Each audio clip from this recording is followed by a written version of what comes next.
Bonjour à tous. Bon, donc dans cette vidéo, je vais vous montrer quelques joueurs que je trouve intéressants. Donc je vais essayer de vous montrer 2 défenseurs, 2 milieux, 2 attaquants et 2 goals. Pas trop cher pour bien commencer, on va dire. Bon, il faudra quand même un minimum de budget, mais au moins vous serez vite rentabilisé normalement dans quelques week-ends. Donc je vais commencer par le premier défenseur, Ismaël Kandous du Royal Union Saint-Gilloise. C'est dans la Jupiter League belge. Donc on peut voir ses scoring 62, 67, 29, 62, 69. Ses derniers scoring, donc il est assez il est au-dessus de la moyenne quoi, en général. Donc c'est un bon petit jeune, 24 ans. Donc si on regarde sur Sorare Data, c'est une application de données où vous voyez plus que les 5 derniers matchs en fait. Et il y a plein d'infos sur Sorare Data, c'est intéressant. Vous pouvez l'associer à votre compte et vous avez plein de résultats, combien coûte votre équipe. Il y a plein d'infos quoi. Enfin, donc là c'est tous ces derniers matchs. Donc en ce moment il est à 0,013 Ethereum, ce qui équivaut à 60 $. Et son L5 est de 58, donc c'est pas mal franchement. Et L15 50, donc clairement dans la moyenne. Deuxième défenseur, Elie Daza. C'est dans la Ligue Pays-Bas Eredivisie. L'équipe SBV Vitesse, qui sont pas trop mal, qui remontent en ce moment. Et ce joueur-là, en plus, il est international, il a joué contre l'Autriche, là.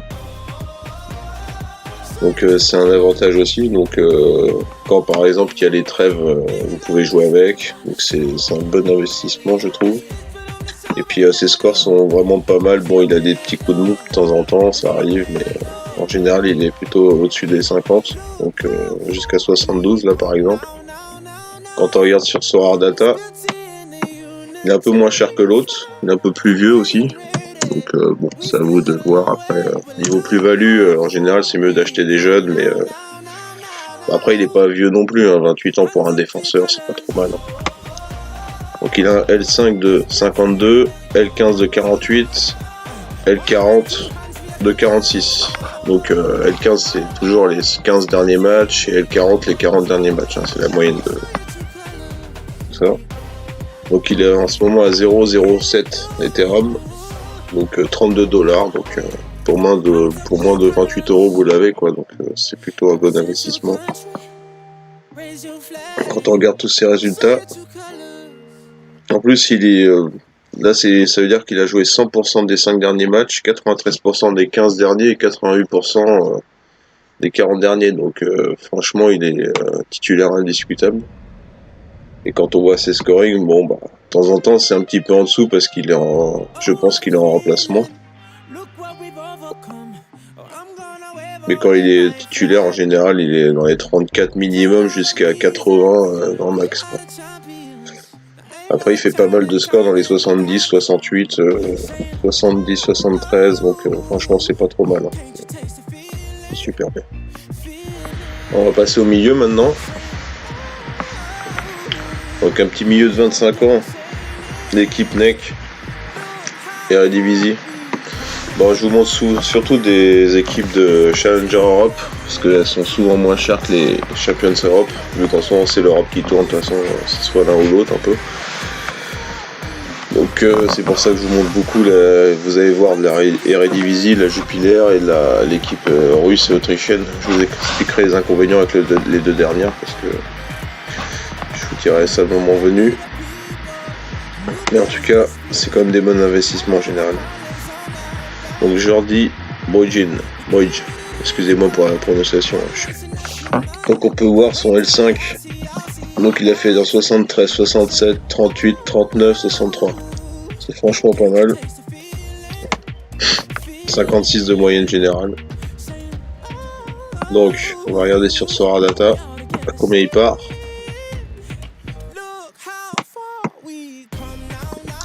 L'équipe NEC qui remonte en ce moment, qui fait des bonnes prestations. Voilà. Donc c'est encore moins cher que les défenseurs, donc c'est super bien quand c'est comme ça. Donc 0,04, $19, donc sachant qu'en ce moment avec les trêves là, à l'heure où je tourne la vidéo, bah, les joueurs sont un petit peu moins chers, donc c'est peut-être le moment de les acheter, quitte à les revendre après leur premier match quand les équipes vont reprendre, mais dans tous les cas, je pense que c'est que du bénéf à l'heure actuelle, quoi, donc c'est intéressant de les acheter maintenant. Sachant que le plus gros budget c'est les attaquants et les goals surtout, ça coûte un bras on va dire. Donc autant pas mettre énormément dans des goals hein, franchement parce que je vous expliquerai pourquoi mais c'est plus intéressant de mettre plus dans un attaquant qu'un goal je trouve personnellement. Donc voilà, donc il a joué 100% des derniers matchs comme on l'a vu et 80% des 15 derniers matchs. Sachant que quand t'as pas encore de L40, en général les joueurs s'ils performent et qu'ils ont pas encore d'L40, ça veut sûrement dire que quand ils ont un L40, ils vont avoir un score à peu près identique aux moyennes L15 et L5, donc à peu près 50. Je prends le milieu des deux. Donc vu qu'ils n'ont pas d'L40, ils sont pas encore bien répertoriés pour les joueurs, donc pas trop connus. Donc c'est peut-être le moment de les acheter aussi. Après, bon, des fois on se gourre, hein, ça arrive. On n'achète pas le bon joueur, il a bien performé, puis après il est remplaçant, ou ça arrive. Mais après, sachant qu'au bout d'un moment, bah, il va redevenir titulaire, et en tous les cas, je pense que ce sera le moment de le vendre à ce moment-là. Donc voilà, donc en général, il est à peu près dans la trentaine, mais quand il devient décisif, ça monte direct à 61, 73, 67, 63. Donc, ouais, en ce moment, il est plus en train de performer qu'autre chose.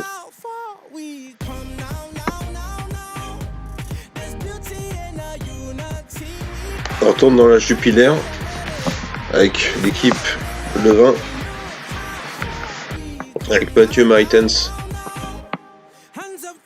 26 ans, et en ce moment, je peux vous dire qu'il performe pas mal.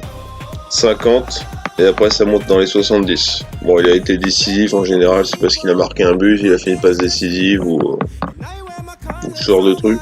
Bon là, il a pas été décisif sur le dernier match, mais sachant que les joueurs ils démarrent à 35 quand ils sont titulaires, et qu'après, bah, en fonction du nombre de passes qu'ils font, des tacles, plein de choses, ils montent en points, ou s'ils font des passes ratées, ils diminuent, ils peuvent tomber en dessous des 35. Mais dès qu'ils passent décisifs, ils sont à minimum 60 points. Donc là, on peut voir qu'il a dû mettre 60 points, et puis il a 6 points en tout ce qui est passe et tacle.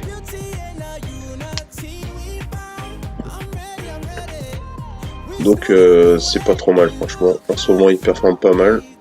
Son prix a diminué récemment, donc c'est peut-être le moment de l'acheter lui. On va regarder sur son data maintenant. Mathieu Maritens. Donc 0,09, un peu au-dessus de l'autre. Mais vous voyez que le L5 est de 61, L15 52 et L40 49. Comme je vous ai dit, quand il y a le L40 en général, c'est un tout petit peu plus cher. Pas tout le temps, mais en général, c'est comme ça.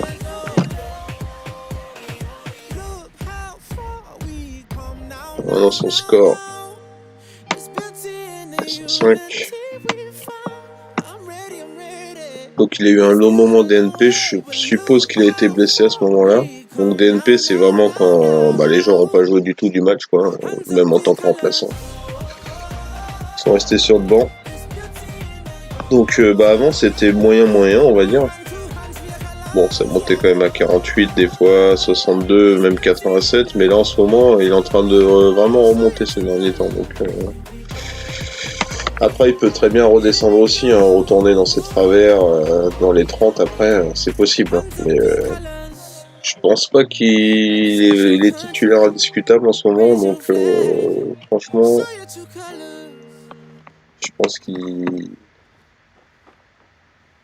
peut performer quoi par la suite. Après, il faut regarder quand vous achetez des joueurs aussi, contre qui ils vont jouer le prochain match. par exemple. RFC Serein, ils sont en dessous, enfin ils sont à peu près au même niveau qu'eux au niveau du classement, donc après faut bien regarder. Après, Royal Union Saint-Gilloise, c'est les premiers qu'ils affrontent. Donc eux, ils marquent du but, hein, on va pas se le cacher en ce moment, ils sont premiers du classement. Ils viennent de la division 2, mais là, premiers de la division 1, ils font fort. Hein. C'est l'équipe du défenseur que je vous ai montré au début, Ismaël Candous. Cette équipe-là, c'est une bonne équipe en ce moment.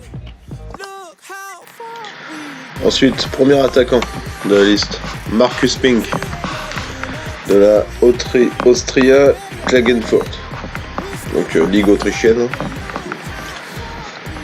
Donc là, c'est ce que je disais tout à l'heure, il y a un inconvénient avec ces équipes-là. Je vais vous le dire tout de suite, c'est que il y a une trêve, enfin une longue période où ils vont pas jouer, parce que c'est la période hivernale. Donc c'est à peu près mi-décembre à mi-février, il n'y aura pas du tout de match avec eux.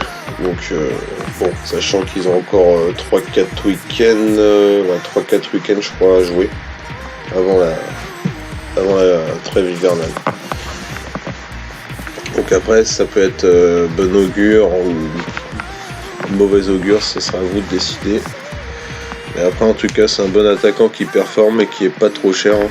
Bien sûr, je vous mets pas des joueurs super méga forts, mais des joueurs qui ont une bonne moyenne et qui peuvent vous ramener une carte chaque game week si vous les mettez ensemble. Donc, enfin, je pense que c'est possible. Hein. Comme vous voyez, à chaque fois, les derniers scores sont pas trop mal hein, avec ceux que je vous ai montré. Donc,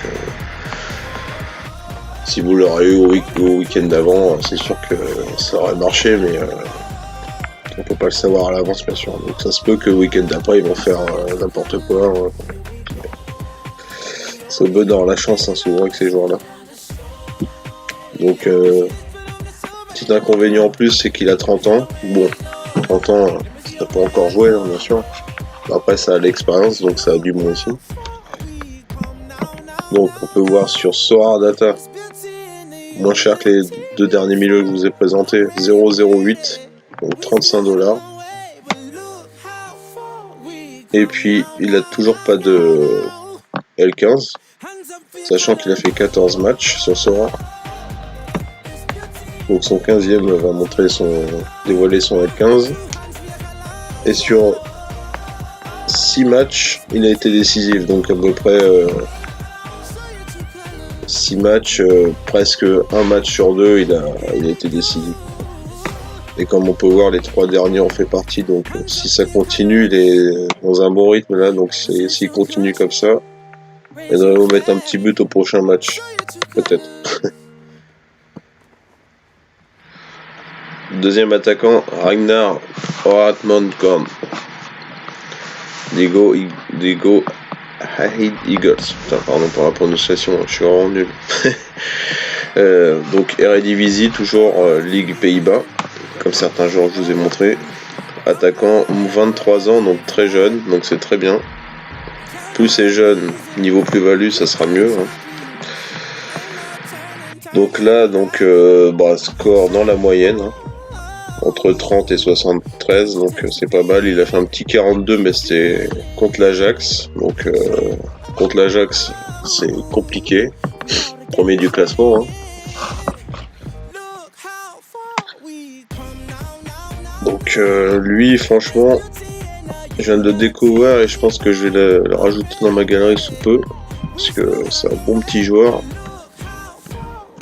Si on regarde ici, sur Sorar Data.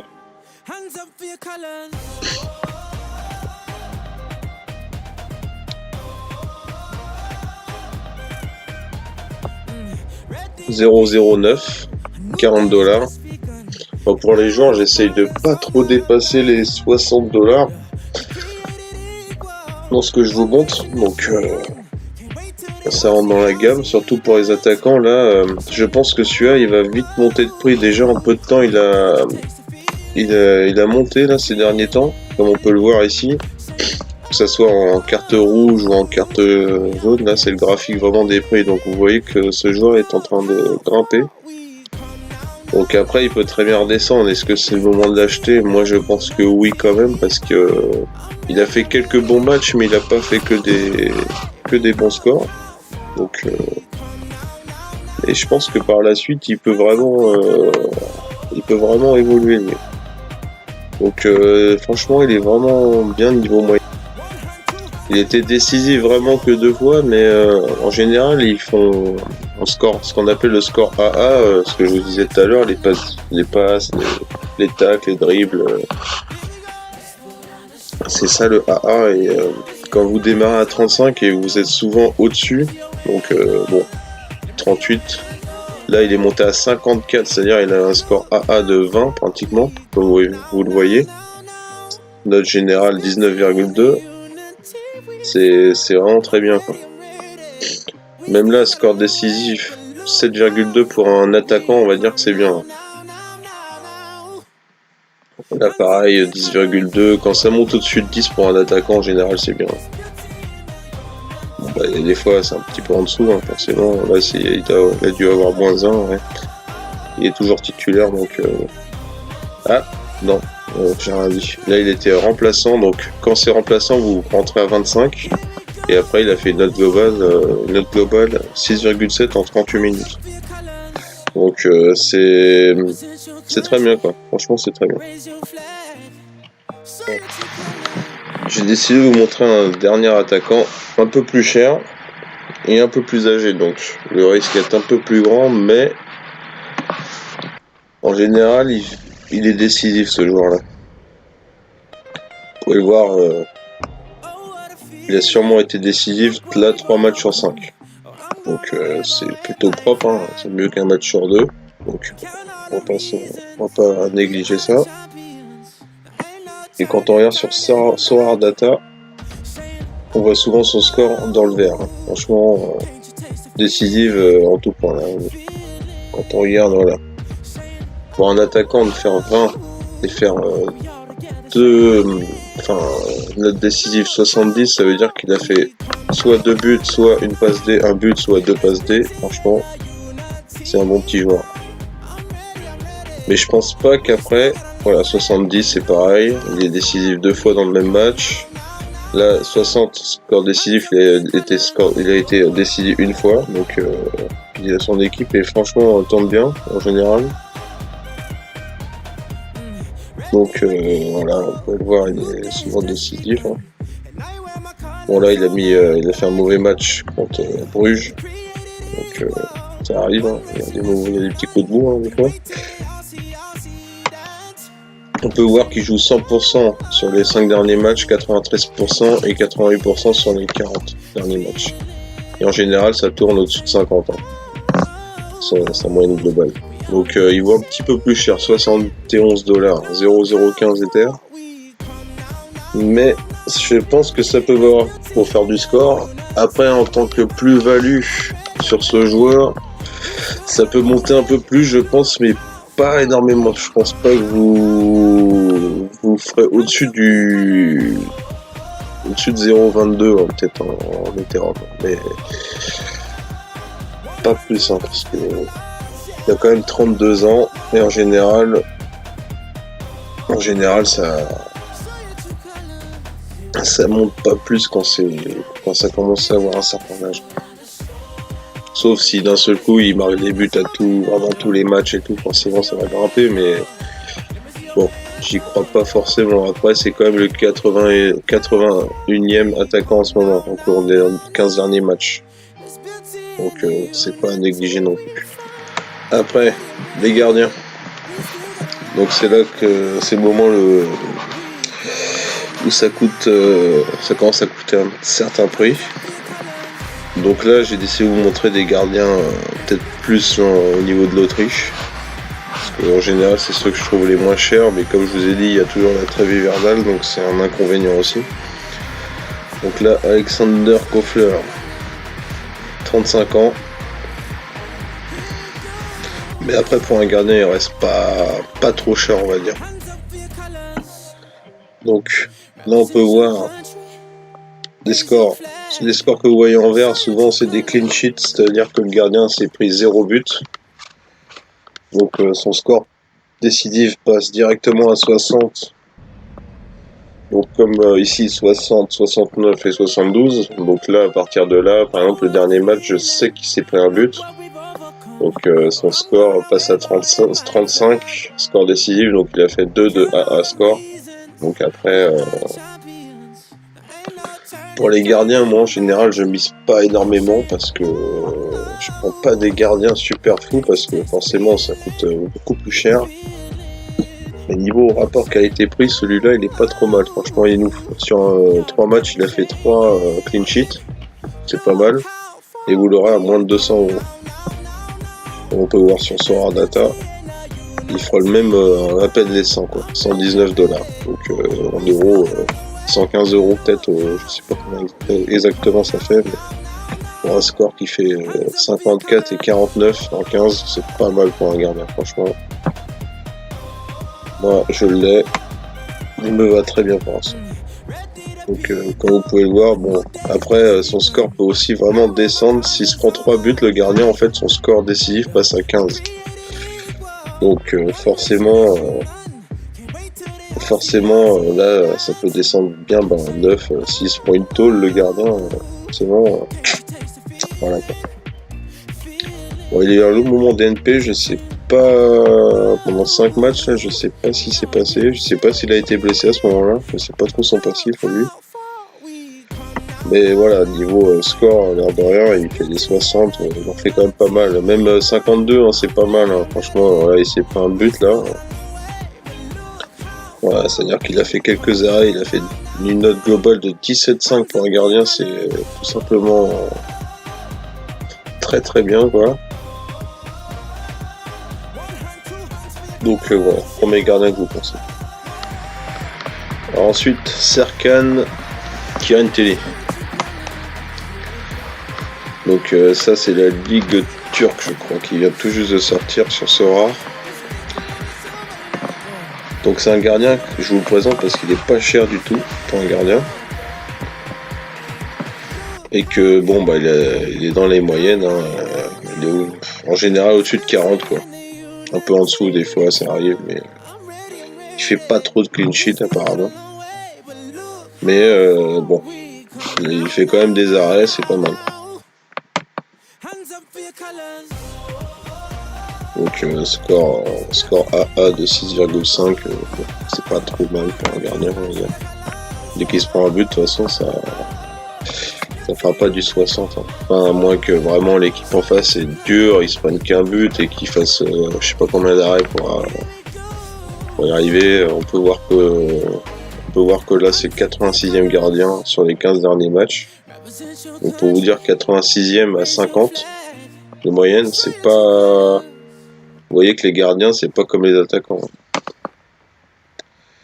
Et voilà, il est titulaire depuis peu, on dirait. Il a joué 38% des 40 derniers matchs. Donc, et là, il est passé à 93 et 100%. Donc, titulaire depuis peu, quoi. Peut-être que le gardien est blessé, leur gardien, et que c'est leur remplaçant, c'est possible. Je connais pas trop cette équipe-là, mais en cherchant, j'ai trouvé que... Vous voyez que là, il a eu un long moment avec des clean sheets. Ouais, c'est que des clean sheets. Ouais. Et voilà, donc si il vous refait un scoring comme ça par la suite, et ben vous pouvez l'acheter là à l'heure actuelle avec la trêve en plus à 82 $, franchement au-dessus de 100 euros. Limite il est aussi cher que l'attaquant que je vous ai montré l'an dernier. Et après bah franchement son prix pourrait être doublé, hein. Si vous refait une séquence comme ça, ce serait le moment de le revendre à ce moment-là par exemple, et vous ferez, vous doublerez, vous pouvez revendre à 160 $, hein, c'est possible. Même s'il a 36 ans, il a quand même 36 ans. Après, pour un gardien, ça peut jouer au moins, ça peut jouer jusqu'à 39 ans. Hein. Bon, je dirais pas facile non plus, mais plus qu'un attaquant forcément. Mais... Donc voilà, bon, c'est un petit gardien que je vous conseille parce que là, en ce moment, on dirait qu'il est titulaire depuis quand même presque 15 matchs, donc pas à négliger. Donc voilà pour le dernier gardien que je vous conseille. Donc voilà pour cette vidéo, j'espère qu'elle n'a pas été trop longue. Je vous en ferai d'autres, des vidéos de ce style-là, si bien sûr ça vous plaît. Et puis n'oubliez pas, toujours il y a le lien de parrainage dans la description, comme sur ma première vidéo, où je vous explique ce qu'est Sora et les premiers pas sur le site. Donc voilà. Je vous remercie en tout cas d'avoir regardé cette vidéo et puis je vous dis à bientôt. Merci.